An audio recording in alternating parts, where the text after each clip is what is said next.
El hombre que no sabía rendirse.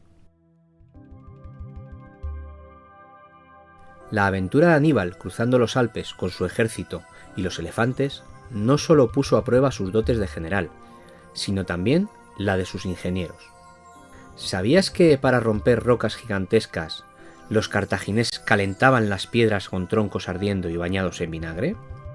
De este modo, las rocas estallaban y podían ser retiradas con facilidad.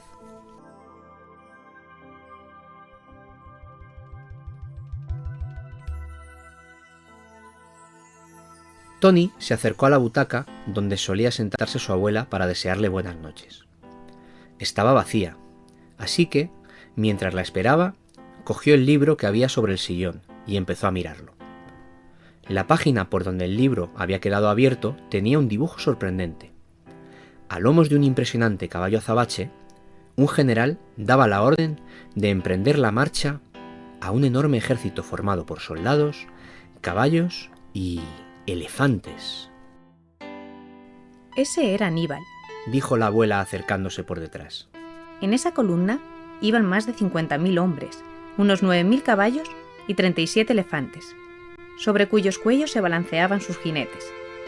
Fíjate en la mirada de Aníbal. Expresa furia, pero también pena. ¿Por qué? Porque en el fondo sabía que estaba contemplando por última vez la ciudad que había sido su hogar durante los últimos 20 años. Se estaba despidiendo de su querida Karl-Hadass. ¿Pero quién era Aníbal? ¿Qué era Karl-Hadass? ¿A dónde iba cargado de elefantes? Explícamelo, abuela. Verás, Tony.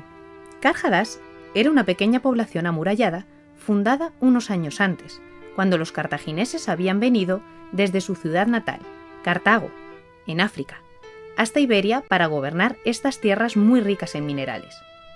Tú conoces esas tierras, Tony. Son la actual Cartagena. Así que ya sabes que Karl-Hadass estaba situada en una hermosa bahía y contaba con un puerto en el que los barcos podían atracar con seguridad, trayendo y llevando productos a Cartago. ¿Cartagena? Claro, hemos estado muchas veces allí. Sí, pues bien, Aníbal había llegado a Karl-Hadass siendo un niño de apenas 9 años, algo más pequeño que tú. ¿Vino con su familia? Solo con su padre Amílcar.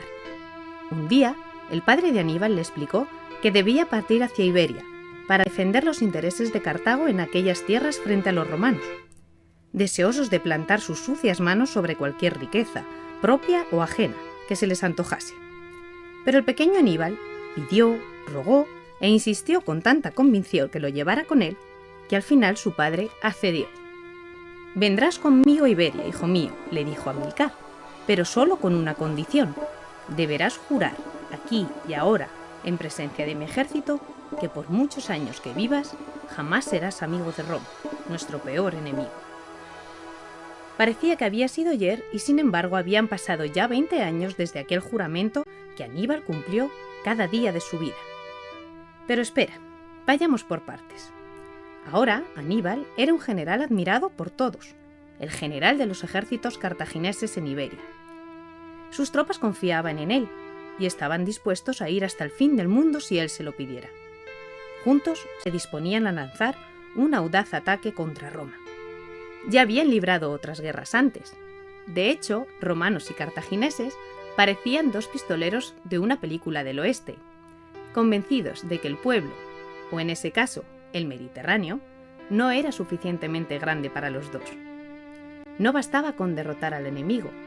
El único final aceptable era su aniquilación. Por eso, unos y otros ya llevaban cierto tiempo buscándose las cosquillas. Y finalmente se las encontraron en Sagunto, una ciudad aliada de los romanos cuya destrucción a manos de Aníbal permitió a los romanos tener una buena excusa para iniciar la guerra. Una vez declarada la lucha, Aníbal puso en marcha su plan, que consistía en invadir Italia por el norte, recorriendo por tierra la distancia que separaba el sur de Iberia de los Alpes con todo su ejército. Los romanos, sin saber lo que estaba ocurriendo, enviaron sus ejércitos a Iberia, pero lo hicieron por mar, de manera que se cruzaron en el camino sin darse cuenta. Lo que ocurrió a continuación fue una de las mayores aventuras militares de todos los tiempos.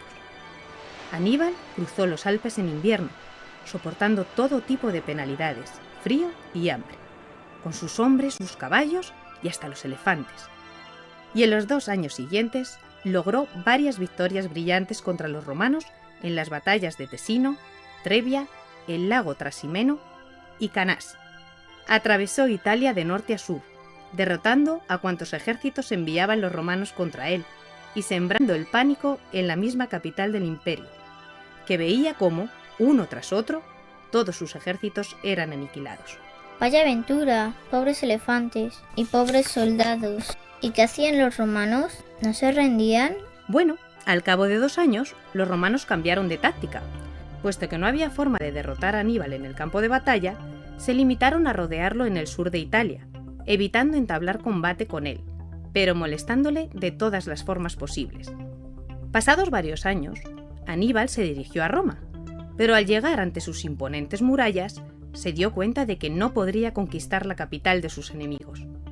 Con todo su ejército detenido frente a las murallas, tomó una lanza, avanzó hacia la ciudad y arrojó el venablo por encima de las almenas. «Jamás dejaré de combatiros, romanos. Salid y luchad contra mí», gritó lleno de rabia. «Me quedaré en Italia toda la vida si es necesario». Pero los romanos, seguros detrás de sus murallas, no salieron, y aquel día Aníbal comprendió que jamás acabaría con Roma. De nuevo puso a su ejército rumbo al sur de Italia, y permaneció allí casi 10 años más. ¿Y qué ocurría mientras tanto en Carhadas, la ciudad de Aníbal? Nada bueno. Poco después de que Aníbal arrojase la lanza contra las murallas de Roma, un ejército romano, llegado por el mar hasta Iberia, o Hispania, como la llamaban los romanos, asedió la ciudad y la tomó al asalto. La ciudad de Carhadas dejó de existir, y en su lugar se levantó en los años siguientes una población romana, Cartago Nova. La situación de los cartagineses era cada vez más desesperada.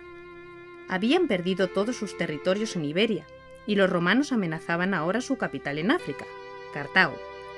Solo les quedaba una posibilidad de salvación. El gobierno de Cartago pidió ayuda a su gran héroe, el vencedor de los romanos en tantas ocasiones, y Aníbal acudió a defender a su patria. La batalla definitiva se libró en el año 202 a.C., en la llanura de Zama, cerca de Cartago. Frente a frente se encontraron Aníbal, el invicto cartaginés, y Publio Cornelio Escipión, el general romano que había destruido Carhadas 7 años antes. Sería la última batalla, todo o nada, como en una última mano de una partida de cartas. Después de toda la vida acompañándolo en las batallas, aquel día la fortuna abandonó a Aníbal en Zama. Los romanos barrieron a los cartagineses, tomaron la ciudad y pusieron fin a la guerra. Se firmó un tratado de paz, y los romanos se convirtieron en los únicos señores de todo el Mediterráneo occidental. ¿Y qué pasó con Aníbal? Bueno, Aníbal aguantó la humillación de la derrota, pero se negó a rendirse y comenzó a preparar en secreto nuevos planes para combatir a los romanos. Pero los romanos se enteraron, y Aníbal tuvo que huir. El problema era, ¿dónde podría ir, ahora que todos los territorios que habían pertenecido a Cartago eran romanos? Oculto en una nave mercante, navegó hacia Oriente y desembarcó en Éfeso, donde el rey Antíoco le acogió como amigo. ¿Qué suerte tuvo de encontrar un amigo? Pues sí, porque las cosas aún se complicaron más. Los romanos derrotaron a la flota y a los ejércitos de Antíoco y le obligaron a firmar la paz. Una de las condiciones era que les entregase vivo a Aníbal. Para entonces, Aníbal tenía ya más de 60 años, pero no se dio por vencido. Huyó hacia el norte y se refugió en el reino de Bitinia, donde el rey Prusias le ofreció su hospitalidad. Y hasta allí llegaron también los romanos persiguiéndolo. Amenazaron a Prusias con la guerra si no entregaba a Aníbal, y el rey sintió tanto miedo que... ¿Lo traicionó? Me temo que sí. El rey Prusias acabó diciéndoles a los romanos dónde podrían encontrar a su temible enemigo. Pobre Aníbal, debía de estar agotado de tanto huir. Sentía que ya no había nada por lo que luchar, ni más lugares a los que huir. ¿Y entonces qué hizo Aníbal, la abuela?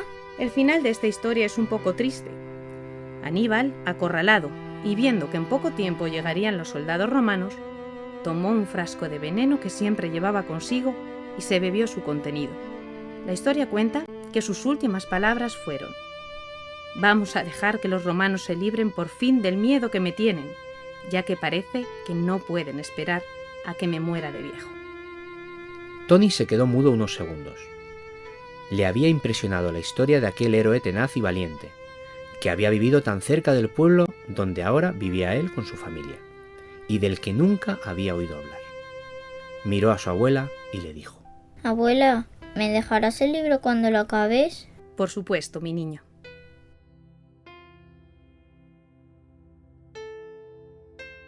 Cartago era una ciudad de origen fenicio, que se fundó en la costa africana, en el territorio ocupado en la actualidad por Túnez. A partir del siglo VI a.C., los cartagineses comenzaron a enviar expediciones comerciales a Iberia, siguiendo los pasos de fenicios y griegos.